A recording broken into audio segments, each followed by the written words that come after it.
Resonance. What is it and why is it so important for voice work? This is a series called Voice Basics by the Seattle Voice Lab. I hope this all helps you. Here we go. Let's talk about resonance, moving from the most basic form to the more advanced. So if you've been on the internet in voice spaces long enough, in the last 10 years, you will have seen that resonance has moved to the description of size. Why? Because size is the most basic form of resonance, or maybe the descriptor of resonance, but that's semantics. Anyway, here's the deal with resonance. The bigger the voices, the darker the sound. The smaller the voices, the brighter the sound. That's resonance in a nutshell, baby. Let's explore more. Now, there are three dominant ways to control your resonance. We have the larynx height, which is just simply lower or higher.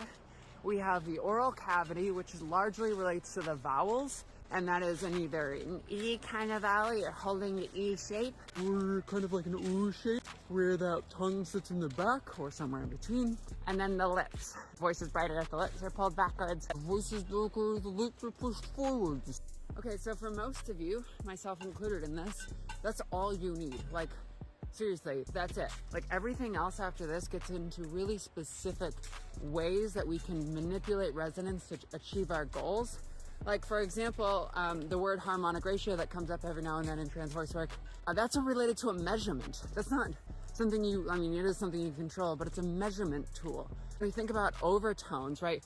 Overtones are primarily utilized when we talk about singing voices, but they do correlate with resonance as well.